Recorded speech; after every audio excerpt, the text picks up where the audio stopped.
نحمده ونصلي على رسوله الكريم اما بعد فاعوذ بالله من الشیطان الرجیم بسم اللہ الرحمن الرحیم الحمدللہ کہ سورہ قیامہ کے درس پر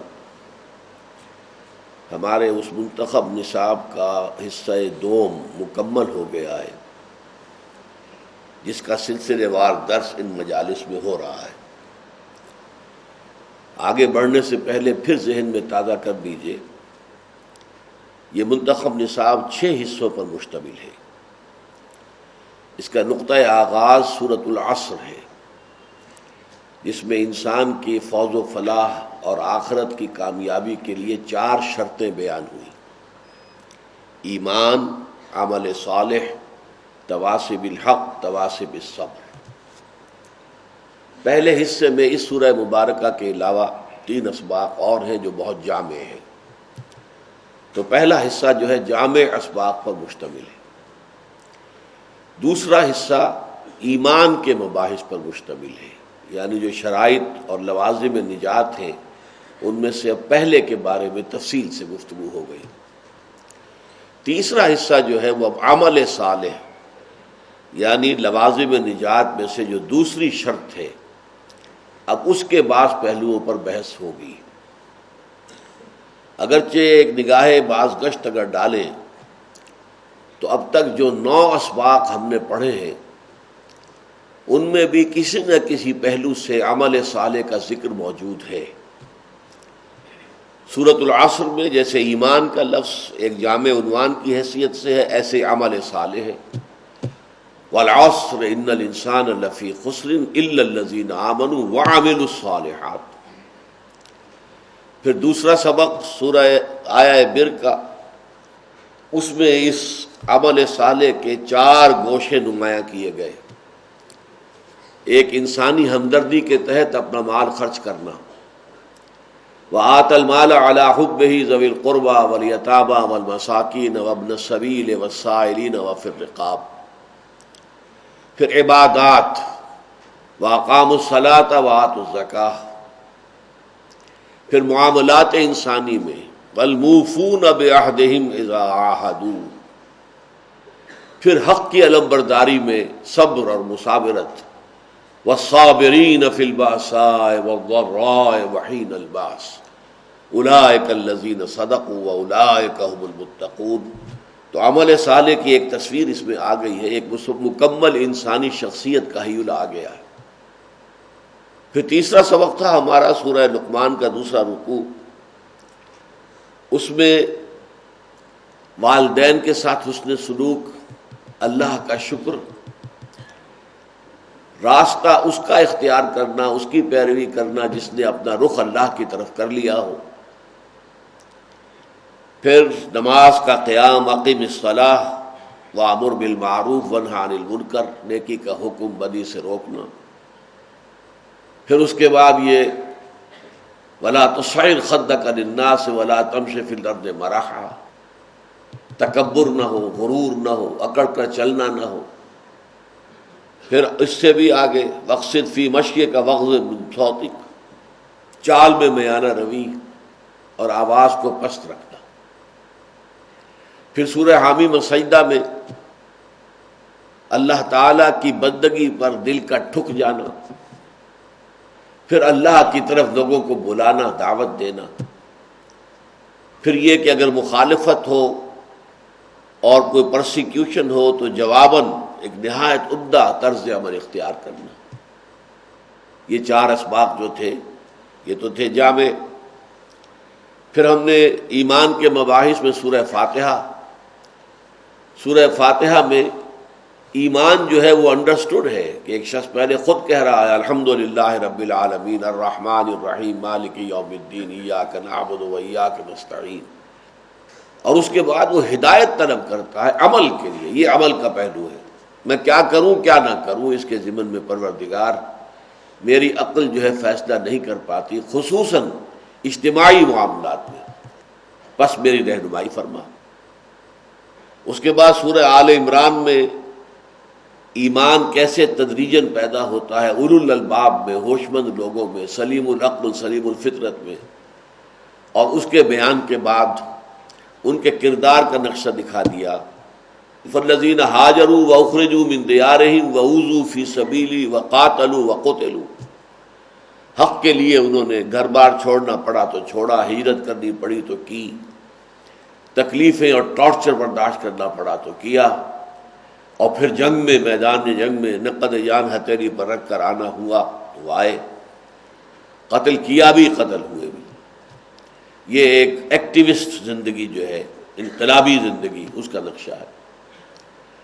سورہ نور میں جو ہے اس کے برعکس ایک تعبدی عبادت گزار انسان کی زندگی، ذکر الہی کا شوق رکھنے والی زندگی. تو اس میں فرمایا گیا کہ فی بیوت اذن اللہ ان ترفع ویذکر فیہا اسمہ یسبح لہ فیہا بالغدو والآصال رجال لا تلہیہم تجارۃ ولا بیع عن ذکر اللہ واقام الصلاۃ وایتاء الزکاۃ. یہ بھی ایک نقشہ ہے. اور یہ دو نقشے جو ہے سورہ آل عمران کی آخری آیات میں اور جو سورہ نور کی ان آیات میں آئے، ان سے در حقیقت تصویر کے دو رخ مل کر بندہ مومن کی جو شخصیت ہے اس کا ایک مکمل حیولہ سامنے لے آتے ہیں. اس کا ایک پہلو یہ ہے، دوسرا پہلو یہ ہے. اس کے بعد پھر سورہ تغابن جو ہے اس میں پہلے رکوع میں ایمان کی بحث اور دوسرے رکوع میں ایمان کے لوازم، نتائج، ثمرات، راضی برضائے رب رہنا، اطاعت ہر حال میں اللہ کے اور اس کے رسول کی، توکل صرف اللہ پر ہونا، اولاد اور اپنے مال و اسباب کو اور بیوی کو، ان کی محبتوں کو اپنے لیے ایک خطرے کا نشان سمجھنا، مبادا کہیں ذرا انسان غافل ہو تو ان میں سے کوئی محبت جو ہے وہ غالب آ کر اور آپ سے کوئی غلط کام کروا لے. اللہ کی راہ میں خرچ کرنا، سمع و طاعت کی زندگی گزارنا، یہ سارا نقشہ جو ہے سورہ تغابن میں آ گیا. اس کے بعد سورہ قیامہ. تو یہ سارے نقشے عمل صالح کے ہمارے سامنے آ چکے ہیں. یہ جو تیسرا حصہ ہے اس منتخب نصاب کا، اس میں عمل صالح کی بحث ایک اور ترتیب سے ہے.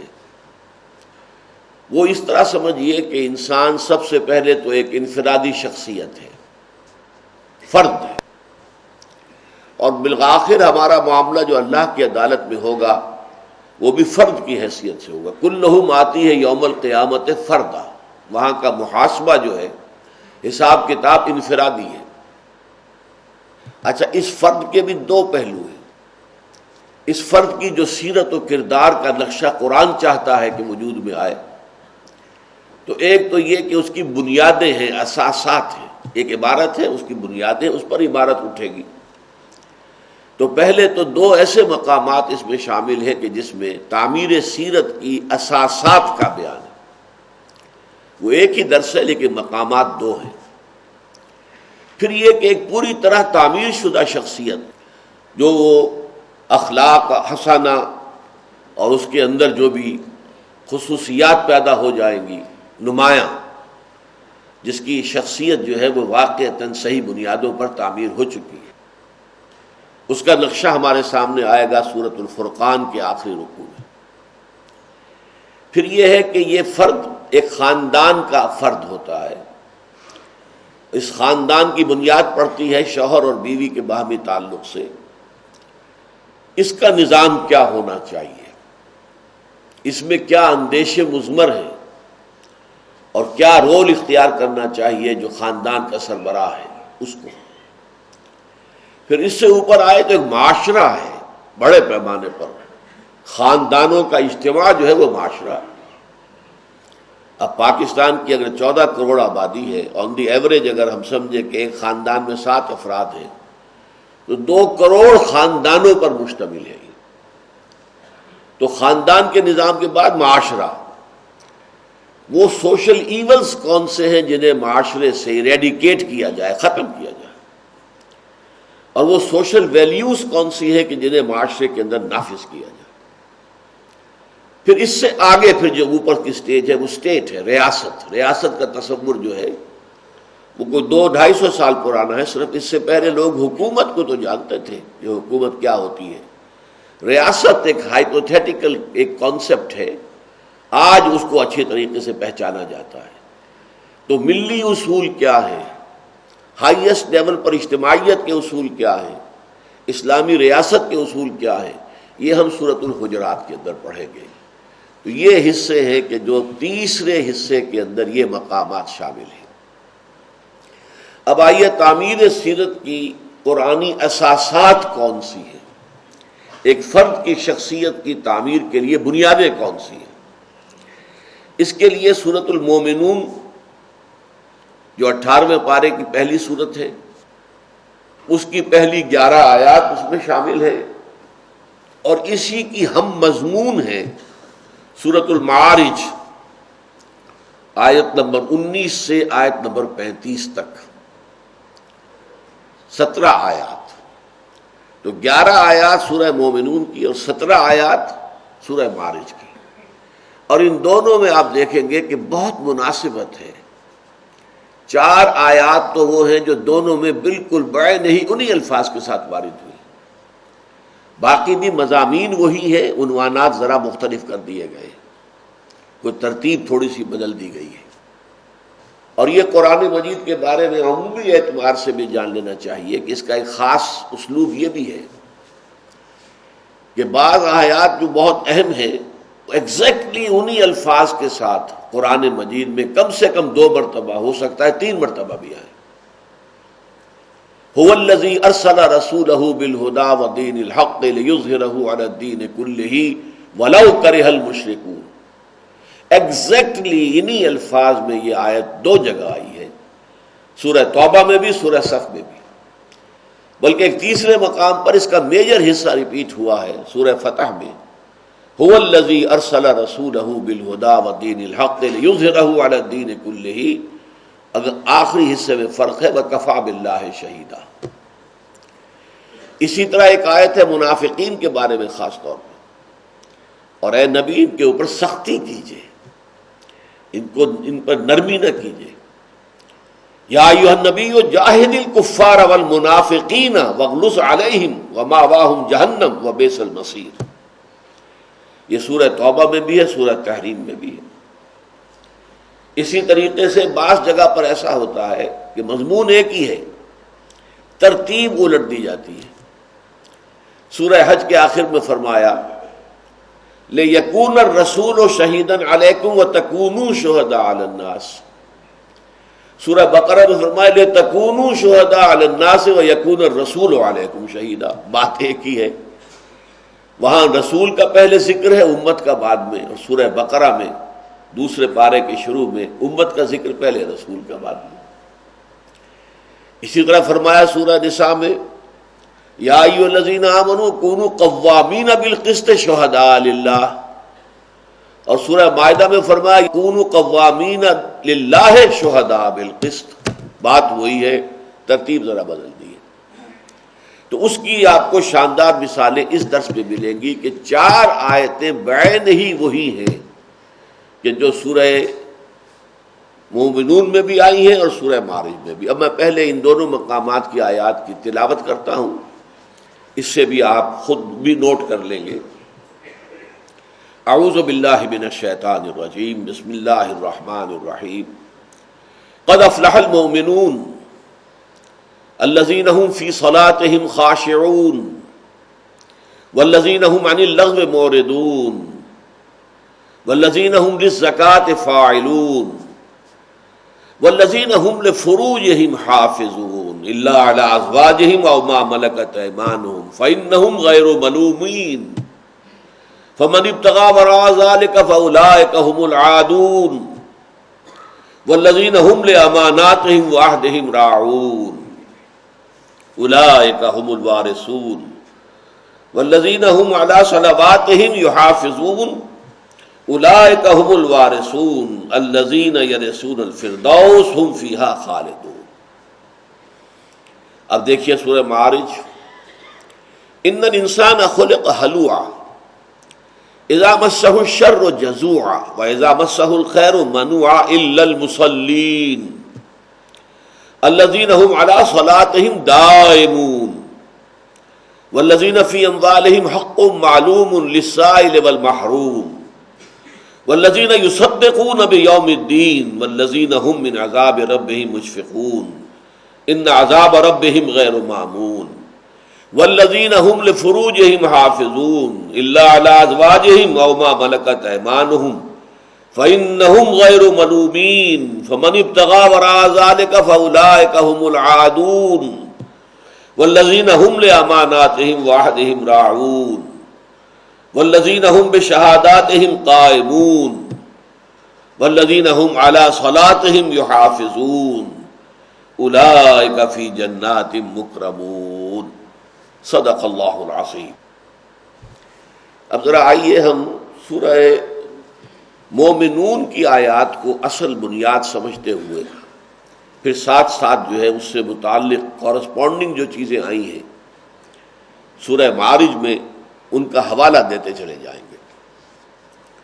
قد افلح المؤمنون، عام ترجمہ اس کا کیا جاتا ہے فلاح پا گئے اہل ایمان، لیکن فلاح کیا ہے اصل میں؟ قرآن مجید میں فوز کا لفظ بھی آتا ہے، اولئک هم الفائزون،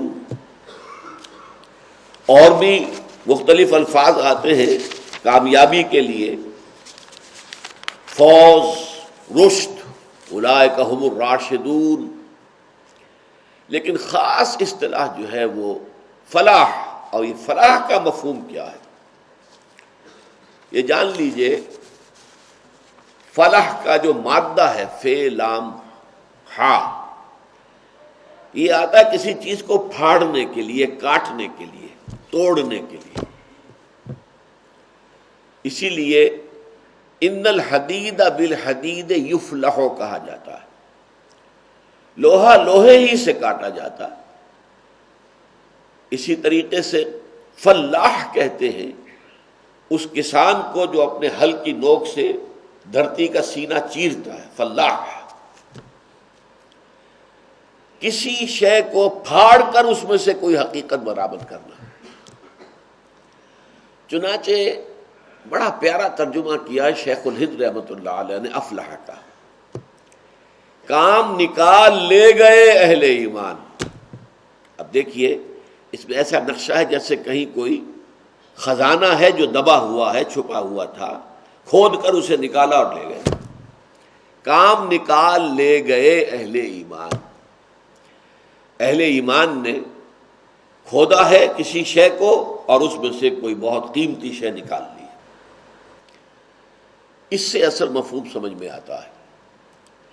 انسانی شخصیت کے دو پہلو ہیں، آج کل ان موضوعات پر میں نے کئی جگہ پر گفتگو کی ہے، لیکن اس درس کے حوالے سے میں پھر چاہتا ہوں کہ وضاحت سے بات ہو جائے۔ ایک انسان کی انا ہے یا خودی ہے، علامہ اقبال کی اصطلاح میں اس کی باطنی شخصیت ہے، جو قرآن مجید کی اصطلاح میں روح ہے۔ روح ہمارے وجود کا مرکز ہے۔ بڑا پیارا شعر ہے علامہ اقبال کا، فرشتہ موت کا چھوتا ہے گو بدن تیرا، تیرے وجود کے مرکز سے دور رہتا ہے۔ فرشتہ موت کا جب آتا ہے اور وہ جان کھینچتا ہے، قبض کرتا ہے، اس کا تعلق جسم سے ہے، روح سے نہیں ہے۔ روح پر موت وارد نہیں ہوتی، روح صرف منتقل ہوتی۔ لفظ انتقال جسے ہم کہتے ہیں وہ روح کا معاملہ ہے۔ جسم ہمارا اس زمین سے آیا تھا، کچھ عرصے رہا ہے یہاں اور پھر زمین میں چلا جائے گا، مٹی میں مل کر مٹی ہو جائے گا۔ منہا خلقناکم وفیہا نعیدکم ومنہا نخرجکم تارۃ اخری۔ لیکن روح انا للہ و انا الیہ راجعون، وہ اللہ کے پاس سے آئی تھی اور اللہ ہی کی طرف لوٹ جائے گی۔ سورہ مطففون میں اس کا نقشہ کھینچا گیا ہے کہ وہ یا تو علیین میں ہے یا سجین میں چلی گئی ہے۔ یہ تو قید خانہ کوئی ہے، اس کے اندر جا کر اس کو بند کر دیا گیا ہے، اور یا علیین بہت اونچے مقام پر کوئی جگہ ہے، وہاں پر ان ارواح کو رکھا گیا ہے۔ جو نیکوکاروں کی ارواح ہے۔ روح کے ساتھ در حقیقت انسان کا جو حیوانی وجود ہے اس کا بھی خلاصہ نپٹ کر چلا جاتا ہے۔ وہ خلاصہ کیا ہے؟ شعور، کانشسنس انسان کا، اور خاص طور پر خود شعوری، سیلف کانشسنس۔ اور نمبر 2، بھلائی یا برائی جو کمائی ہے اس کی ایک میموری، اس کی ایک یادداشت جو ہے وہ در حقیقت ہمارے حیوانی وجود کا خلاصہ ہے۔ نفس اس کو کہا گیا ہے کہ فرشتہ موت کا جب آتا ہے تو کہتا ہے اخرجوا انفسکم، نکالو اپنی جانیں، تو جان کھینچ لی جاتی ہے۔ تو روح کے ساتھ یہ نفس بھی لپٹ کر نکل جاتا ہے، اور یہی ہوگا جو پھر آخرت میں ایک نیا وجود ہمیں دیا جائے گا، نیا جسم دیا جائے گا، اس کے مشابہ ہوگا، لیکن اس میں پھر وہ روح اور وہ یادداشت، وہ میموری، وہ شعور جو ہے ہم میں سے ہر ایک کا وہ ودیعت کر دیا جائے گا۔ اچھا، اب صورت کیا ہے؟ ہماری ساری توجہ اس حیوانی وجود پر ہے، اس کی ضروریات ہمارے پیش نظر ہیں، اس کے تقاضے ہم ہر وقت پورے کرتے ہیں۔ پیٹ کھانے کو مانگتا ہے تو صبح سے شام تک آدمی اس کے لیے محنت کرتا ہے۔ تو محنت کی مختلف شکلیں ہیں، کوئی جسمانی محنت زیادہ ہے، کسی میں ذہنی محنت زیادہ ہے سب محنت ہے۔ کوئی ڈاکٹر اپنا جو فنی علم ہے وہ بیچ رہا ہے بیٹھا ہوا اپنے کلینک کے اندر، کوئی انجینئرنگ جو ہے انجینئر وہ کوئی نقشہ بنا رہا ہے، کوئی آرکیٹیکٹ جو ہے وہ نقشہ بنا رہا ہے، وہ اپنی صلاحیت بیچ رہا ہے، فیس لے رہا ہے۔ ایک مزدور جو ہے اینٹیں ڈھو رہا ہے، پیسے لے رہا ہے۔ ہر ایک کا، کسی کی جسمانی مشقت ہے، کسی کی ذہنی مشقت ہے، لیکن لگے ہوئے سب کے سب۔ اسی طریقے سے ہماری جنسی خواہش ہے، یہ ساری رونق جو دنیا کی ہے وہ جنسی خواہش کی وجہ سے ہے۔ یہ جنسی خواہش نہ ہو تو کون شادی کرے؟ کہاں تو ایک آدمی کا اپنا پیٹ پالنا اور کہاں ایک پورے کنبے کی ذمہ داری لے لینا۔ شادی کا مطلب کیا ہے؟ ایک پورے خاندان کی ذمہ داری اٹھانی ہے۔ اب بچوں کا علاج ہے، بچوں کا بیماریاں ہیں، بچوں کی تعلیم ہے، سو بکھیڑے، یہ ساری جو ہے اس جنسی جذبے کا ظہور ہے نا، جو اللہ تعالیٰ نے کشش رکھ دی ہے مخالف جنسوں کی ایک دوسرے کی طرف، اور اسی سے آگے نسل چلتی۔ پھر یہ جسم ہمارا ذرا بیمار ہو جائے فوراً ہم علاج کی فکر کرتے ہیں۔ کان میں درد ہو گیا دوڑ کر جاتے ہیں، دانت میں درد ہو گیا دوڑ کر جاتے ہیں ڈینٹسٹ کے ہاں۔ تو اس جسم سے تو ہماری توجہ پوری ہے، البتہ وہ روح بیچاری جو ہے وہ عدم توجہی کا شکار ہو جاتی ہے، اس کی طرف توجہ ہی نہیں۔ اسی کو کہا ہے سورہ حشر کی آیت نمبر 19 میں وَلَا تَكُونُوا كَالَّذِينَ نَسُوا اللَّهَ فَأَنسَاهُمْ أَنفُسَهُمْ أُولَٰئِكَ هُمُ الْفَاسِقُونَ۔ ان لوگوں کے مانند نہ ہو جانا جنہوں نے اللہ کو بھلا دیا تو اللہ نے انہیں اپنے آپ سے غافل کر دیا۔ یہ اپنا آپ کون سا ہے جس سے انسان غافل ہوتا ہے؟ علامہ اقبال نے بقول سید نذیر نیازی یہ فرمایا کہ میرے فلسفہ خودو کی سورس یہ آیت ہے کہ ایک تو ہمارا ظاہری وجود ہے، اس سے تو کوئی غافل نہیں ہوتا، کوئی کافر، کوئی فاسق، کوئی منکر، کوئی مشرک، کوئی بھی غافل نہیں ہے اس سے۔ مومن بھی غافل نہیں ہے، مشرک بھی غافل نہیں ہے، لیکن جو روح ہے اندر، اصل ہماری حقیقت جو ہے اس سے ہم غافل ہو جاتے ہیں۔ اس کا تعلق ذات باری تعالیٰ کے ساتھ ہے۔ یہ ہمارا وجود زمین سے آیا ہے، زمین میں چلا جائے گا، اور نوٹ کیجئے کہ اس کی غذا اور اس کی تقویت کا سامان بھی سارا زمین سے آتا ہے۔ گندم بھی وہیں سے ہوگی، اور چاول بھی وہیں سے ہوگا، اور سبزیاں بھی وہیں سے ہوگی، اور بکری کا گوشت کھایا یا گائے کا گوشت کھایا تو اس نے جو کچھ کھایا تھا جس سے یہ گوشت بنا ہے وہ بھی زمین ہی سے ہوگا تھا۔ تو ہماری سورس جو ہے اس حیوانی وجود کی وہ ہے ارتھ، کلے، کرسٹ آف دی ارتھ، اور یہیں سے ہماری غذا اور تقویت کا سامان آ رہا ہے۔ ہماری روح آسمانی شے ہے، وہاں سے آئی ہے، اور وہیں سے اس کی تقویت کا سامان ہے، اور وہ ہے کلام رب۔ روح جو ہے امر رب ہے. یسألونک عن الروح قل الروح من امر ربی وما اوتیتم من العلم الا قلیلا. یہ امر رب ہے اور اس کی غذا کلام ربانی ہے. تو نوٹ کر لیجئے کہ در حقیقت رمضان کا دوہرا پروگرام ہے ہی برعکس کرنا اس پروسیس کو کہ 11 مہینے تمہاری ساری توجہ تمہارے حیوانی وجود پر ہے، جس کے نتیجے میں تمہاری روح لاغر ہو گئی، کمزور ہو گئی، نحیف ہو گئی، بے ہوش ہو گئی. اب یہ کہ رمضان میں آ کر اس کو پروسیس کو ریورس کر دو. دن میں روزہ رکھو، نفس کے تقاضوں کو دباؤ، ذرا سپریس کرو، ذرا ان کو لگام دو، کھانا پینا بند، شہوت بند. اور رات کو کھڑے ہو کر اس روح پر جسے کچھ ریلیف مل گیا ہے کہ جسم کا حیوانی وجود کا دباؤ اس پر کم ہو گیا ہے، کچھ ریلیف ملا ہے، تو اب اس کے اوپر بارش برساؤ کلام ربانی کی، یہ رات کو کھڑے ہو کر. اور یہ رات کا کھڑا ہونا صرف تراویح سے اس کا اصل جو تقاضا ہے وہ پورا نہیں ہو جاتا. حضور کی حدیث میں الفاظ آئے ہیں جعل اللہ صیامہ فریضۃ وقیام لیلہ تطوعا. اللہ نے اس کا روزہ رکھنا فرض رکھا ہے اور رات کا کھڑا رہنا یہ چھوڑ دیا ہے مرضی پر. اب رات کا کھڑا ہونا جو ہے وہ ہم نے صرف 1 گھنٹے کی تراویح سمجھ لی ہے، حالانکہ رات کا کھڑا ہونا از روح قرآن کم سے کم تہائی رات کا جاگنا ہے. سورہ مزمل میں فرمایا نا قم اللیل الا قلیلا نصفہ او انقص منہ قلیلا او زد علیہ ورتل القرآن ترتیلا. یہ ہے قیام اللیل. اے نبی آپ رات کو کھڑے رہا کریں سوائے تھوڑے سے حصے کے. آدھی رات یا اس سے ذرا کم کیجئے تو تہائی رہ جائے گی، یا اور زیادہ کیجئے 2/3.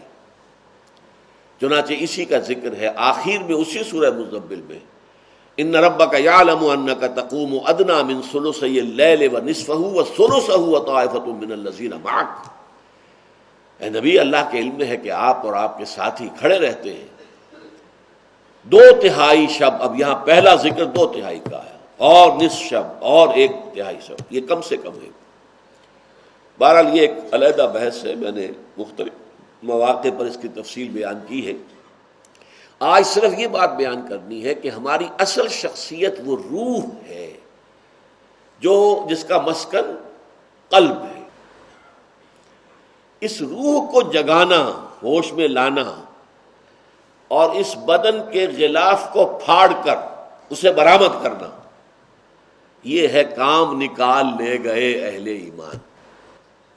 یہاں پر اپنشد کا بھی ایک جملہ آپ کو سنایا ہے میں نے پہلے بھی غالباً، آج پھر سن لیجئے. بالکل اس آیت کی ترجمانی ہے. Man in his ignorance identifies himself with the material sheets which encompasses real self. انسان کا ایک ریئل سیلف ہے، اس کے گرد مادی غلاف ہے. مادی غلاف ہے تو یہ ریئل سیلف جو ہے اسپریچول ہے. اس ریئل سیلف اسپریچول پر غلاف ہے یہ مادی، یہ میرا تن و توش، گوشت پوست، یہ اس کا غلاف ہے. جیسے تلوار اور اس کی نیام. اب آپ نیام کو تلوار سمجھ بیٹھے تو ظاہر بات ہے کہ اس سے بڑی حماقت کوئی نہیں ہوگی. آپ نیام لے کر چل نکلے مقابلہ کرنے کے لیے دشمن کا، تو ظاہر بات ہے ہلاکت لازم ہے. اصل شاید تلوار تھی جو اس میں نہیں ہے. یہ بھی بڑا پیارا شعر اقبال کا.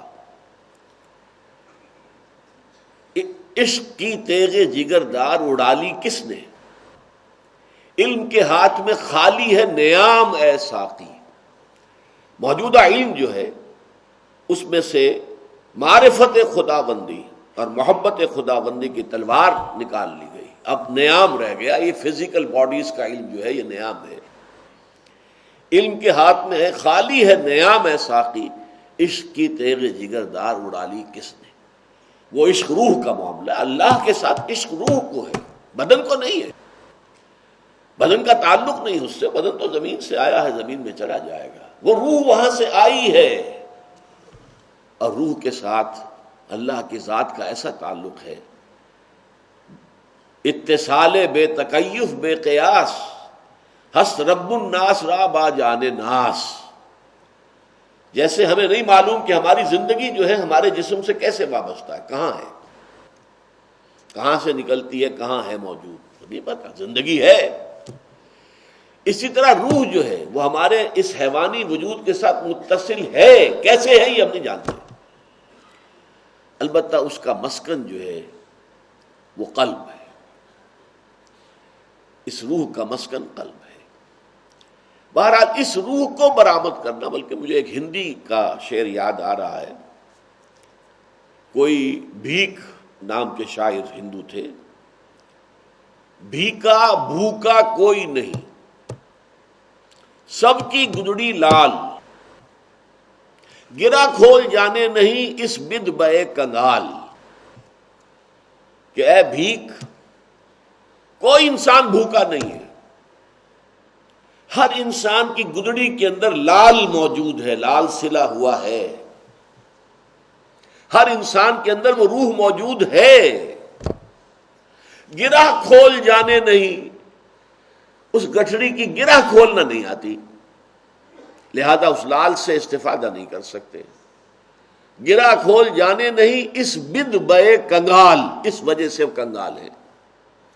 یہ روح تو ہے ہمارے اندر، اور یہ اللہ تعالیٰ کا امر ہے، اور اسی کی بنا پر ہم مسجود ملائک بنے تھے. فَإِذَا سَوَّيْتُهُ وَنَفَخْتُ فِيهِ مِن رُوحِي فَقَعُوا لَهُ سَاجِدِينَ. تو یہ ہے اصل میں فلاح کا تصور اسلام کا، قرآن کا. انسان اپنے اس خاکی اور حیوانی وجود میں سے اپنی روح کو برآمد کرے. جیسے آم کی گٹھلی پھٹتی ہے تو اس میں سے 2 پتے نکلتے ہیں، پھر وہ بڑھ کر آم کا درخت بنتا ہے. اپنی اس خودی کو برآمد کرو اور پھر اسے پروان چڑھاؤ.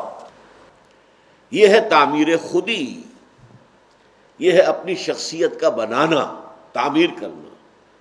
یہ ہے در حقیقت ان دونوں مقامات کا اصل مضمون. اب دیکھیے اس کے کورسپونڈنگ جو الفاظ آئے ہیں سورہ معارج میں، ان الانسان خلق ہلوعا، انسان بڑا تھڑ دلا پیدا کیا گیا ہے. اذا مسہ الشر جزوعا، جب اسے کوئی تکلیف پہنچتی ہے، مصیبت آ جاتی ہے تو جزا فضا کرتا ہے، نالا و فریاد، روتا دھوتا ہے. وَإِذَا مَسَّهُ الْخَيْرُ مَنُوعًا، اور جب وہ خیر مل جاتا ہے تو اسے روک کر رکھتا ہے کہ کسی اور تک اس کا کوئی فیض نہ پہنچ جائے، اسے جھٹ پٹ اپنی تجوری کے اندر بند کرنے کی کوشش کرتا ہے. یہ انسان کے تھڑ دلے ہونے کی علامت ہے. یہاں ایک نکتہ بہت اہم ہے، اس کو سمجھ لیجئے. یہ ظاہری تضاد ہے قرآن کا، اگر آپ اسے حل نہ کر سکیں تو تضاد ہے. ایک طرف قرآن کہتا ہے لقد خلقنا الانسان فی احسن تقویم، ہم نے انسان کو بہترین حساب سے پیدا کیا. اللہ فرماتا ہے خلقتہ بیدی، میں نے اپنے دونوں ہاتھوں سے پیدا کیا. وَلَقَدْ كَرَّمْنَا بَنِي آدَمَ وَحَمَلْنَاهُمْ فِي الْبَرِّ وَالْبَحْرِ، ہم نے بہت عزت دی ہے بنی آدم کو، ہم نے انہیں اٹھایا ہے، سوار کرایا ہے، بر میں بھی بحر میں بھی. اور یہ مسجود ملائک تمام فرشتے جھکا دیے گئے، جبرائیل بھی، اسرافیل بھی، اسرائیل بھی، سب کے سب. فسجد الملائکۃ کلھم اجمعون. ذرا اندازہ کیجئے، اسے خلیفۃ اللہ کہا گیا. ایک طرف یہ ہے، ایک طرف قرآن کہتا ہے خلق الانسان ضعیفا، انسان کمزور پیدا کیا گیا. کان الانسان عجولا، انسان تو بہت جلد باز ہے. خلق الانسان من عجل، جلد بازی تو انسان کی سرشت میں داخل ہے. انہ کان ظلوما جہولا، ظلوم بھی ہے، ظلم کرنے والا، جاہل بھی ہے. یہاں کہا ہلوعا، بہت کم ہمت، تھوڑ دلا، دل کا کچھ بھی کمزور، کہ اگر ذرا تکلیف آئی تو جزا فضا ہے، نالا فغاں، شور مچا دیا ہے، فریاد کر رہا ہے. اور کوئی مال مل گیا، کوئی دولت مل گئی، کوئی شے مل گئی تو سید کر رکھتا ہے، مبادا اس کا فیض کسی اور کو بھی پہنچ جائے۔ تضاد ہے یا نہیں؟ How to resolve it? یہ جو انسان کا مرکب وجود ہے، اس روحانی وجود کے اعتبار سے خلقنا الانسان من احسن تقویم، روحانی وجود کے اعتبار سے وہ خلیفۃ اللہ فی الارض، اس روحانی وجود کی وجہ سے وہ مسجود ملائک بنا۔ فَإِذَا سَوَّيْتُهُ وَنَفَخْتُ فِيهِ مِن رُوحِي فَقَعُوا لَهُ سَاجِدِينَ، جب میں اس کی تخلیق مکمل کر دوں اور اس میں اپنی روح میں سے پھونک دوں تو گر پڑنا اس کے سامنے سجدے میں۔ یہ ہے وہ پہلو، اونچا ہے، بہت اونچا ہے۔ اور یہ جو انسان کا حیوانی پہلو ہے، جو خاک سے آیا ہے، مٹی سے آیا ہے، اس کی سرشت میں جلد بازی ہے۔ خلق الانسان من عجل، عجولہ ہے، یہ ضعیف ہے، یہ خلق الانسان ضعیفا ظلوبا جہولا ہلوعا، یہ ہے انسان کا حیوانی وجود۔ اس کے اعتبار سے وہ نچلوں میں سب سے نیچے ہے۔ اب ظاہر بات ہے کہ انسان کے اندر یہ وجود جب دونوں جمع ہو گئے تو اب دو ہی باتیں ہوں گی، یا حیوانی وجود غالب آ جائے گا روحانی وجود پر تو انسان حیوان بن جائے گا، بلکہ حیوان سے بھی کم تر۔ لہم قلوب لا یفقہون بہا وَلَهُمْ أَعْيُنٌ لَا يُبْصِرُونَ بِهَا وَلَهُمْ آذَانٌ لَا يَسْمَعُونَ بِهَا أُولَٰئِكَ كَالْأَنْعَامِ بَلْ هُمْ أَضَلُّ، یہ چوپایوں کے مانند ہے بلکہ ان سے بھی کم تر، ان سے بھی گئے گزرے۔ لیکن چوپائے تو پیدا اسی سطح پر کیے گئے تھے، اس پر وہ برقرار ہیں۔ یہ کہاں پیدا کیا گیا تھا؟ کون سی روح اس کے اندر پھونکی گئی تھی؟ مسجود ملائک بنایا گیا تھا، لیکن اگر اس روح کے اوپر یہ حیوانی وجود غالب آ گیا ہے تو یہ حیوانوں سے بدتر ہو گیا۔ یا یہ ہوگا کہ اگر وہ روح غالب آ گئی، متمکن ہو گئی پورے وجود کے اوپر، اور اس نے قابو پا لیا اس نفس حیوانی پر، تو پھر یا ایھا النفس المطمئنہ ارجعی الی ربک راضیۃ مرضیہ فادخلی فی عبادی وادخلی جنتی، اے نفس مطمئنہ اپنے رب کی طرف لوٹ جا، اس حال میں کہ وہ تجھ سے راضی، تو اس سے راضی، داخل ہو جا میرے بندوں میں، داخل ہو جا میری جنت میں۔ یہ معاملہ ہوگا اس کا جس کی روح پورے طور پر متمکن ہے اس کے حیوانی وجود کے اوپر۔ اچھا، اب یہ مقام حاصل کرنے کے لیے جو پروگرام ہے، اس میں آپ دیکھیں دونوں مقامات پر قد افلح المؤمنون الذین هم فی صلاتهم خاشعون، کام نکال لے گئے، اپنی حقیقت کو برآمد کر کے پروان چڑھا لیا ان اہل ایمان نے جو اپنی نمازوں میں خشوع سے کام لیتے ہیں، جھک جاتے ہیں، ان کا دل بھی جھک رہا ہوتا ہے، ان کا وجود بھی جھک رہا ہے، وہ رکوع میں گئے ہیں تو جھک، چلے گئے ہیں سجدے میں گر گئے ہیں، جھکنے کی انتہا ہے، پروسٹریشن۔ یہ جو ہے ایک ہے اندرونی جھکاؤ، قلب کا جھکاؤ، اگر وہ نہیں ہو رہا اور صرف جسم جھک رہا ہے تو وہ فقہی نماز تو ادا ہو گئی، حقیقی نماز ادا نہیں ہوئی۔ حقیقی نماز ہوگی جبکہ پورا وجود اللہ کے سامنے جھک رہا ہو، رکوع میں بھی اور سجود میں بھی۔ الذین هم فی صلاتهم خاشعون، اس کے مقابلے میں وہاں لفظی استعمال کیا گیا الا المصلین، ان الانسان خلق ہلوعا اذا مسہ الشر جزوعا واذا مسہ الخیر منوعا الا المصلین الذین هم علی صلاتهم دائمون۔ یہاں مومنون کی بجائے بھی مسلین کا لفظ لایا گیا، گویا کہ مومنون اور مسلین یہ گویا کہ مترادف الفاظ ہیں۔ مومن ہے ہی وہ جو صلاۃ کی حقیقت سے آگاہ ہے اور صلاۃ کو اس معنوی انداز میں ادا کر رہا ہے، صرف ایک ظاہری اور فقہی انداز میں نہیں، جو کہ اپنی نماز پر مداومت کرتے ہیں، دائمون۔ اب دیکھیے یہ نماز کی دو صفتیں آ گئی ایک دوسرے کے مقابل میں۔ ایک صفت نماز کی باطنی صفت ہے، خشوع، جھکاؤ، وہ جھکاؤ رکوع اور سجود کے ساتھ ساتھ پورے وجود کا، آپ کی اصل خود ہی جھک جانی چاہیے اللہ کے سامنے۔ دیکھیے یہی نقطہ ہے اس میں۔ علامہ اقبال نے جب پہلی کتاب لکھی تھی اسرار خودی، وہ مقبول بھی بہت ہوئی، اس پر اعتراضات بھی بہت ہوئے تھے، اس لیے کہ لوگوں نے ابتدا میں ان کے فلسفے کو سمجھا نہیں۔ دوسری کتاب لکھی رموز بے خودی۔ بے خودی، ابھی الٹی بات ہو رہی ہے۔ در حقیقت یہ ایک پروگرام ہے، اپنی شخصیت کو مضبوط کرو، اس کی تعمیر کرو اور پھر اسے اللہ کے سامنے جھکا دو۔ اگر آپ کی شخصیت جو ہے اسی کے اندر تضادات ہیں، آپ اپنے جسم پر حاکم ہے ہی نہیں، تو کیا اللہ کے سامنے جھک رہے ہیں؟ آپ کا وجود تو نہیں جھک رہا۔ آپ نے تو رکوع کیا، لیکن آپ کی خود ہی جو ہے، آپ کی انا، اس کی گردن اکڑی ہوئی ہے، وہ جھکنے کو تیار نہیں ہے۔ آپ نے تو سجدہ کیا ہے۔ مجھے یہ شعر یاد آتا ہے اس کا، جگر کا، چونکہ حدیث میں بھی آیا ہے کہ جب تم سجدہ کرو تو ایسے محسوس کرو کہ اپنے رب کے قدموں پر تم نے سر رکھ دیا۔ تو جان ہی دے دی جگر نے آج پائے یار پر، جان ہی دے دی جگر نے آج پائے یار پر، عمر بھر کی بے قراری کو قرار آ ہی گیا۔ تو اللہ کے قدموں میں سجدہ کر دینا، لیکن یہ بھی جب کہ پوری شخصیت، اپنی پوری خودی کے ساتھ، اپنی پوری انا کے ساتھ۔ ورنہ میں مثال دیتا رہا ہوں پہلے، فرض کیجئے اکبر بادشاہ کا دور ہے، کہیں کہیں چھوٹے چھوٹے ابھی راجا بھی موجود تھے، کسی جگہ کے راجا کے خلاف بغاوت ہو گئی ہے، وہاں کے لوگوں نے نکال باہر کیا۔ اب وہ آیا اکبر کے دربار میں اور یہاں وہ سر تسلیم خم کر رہا ہے، تو اس کی کیا حیثیت ہے؟ اس کا اپنا راج محفوظ ہو اور وہ سر تسلیم خم کرے تب تو کوئی بات ہوئی۔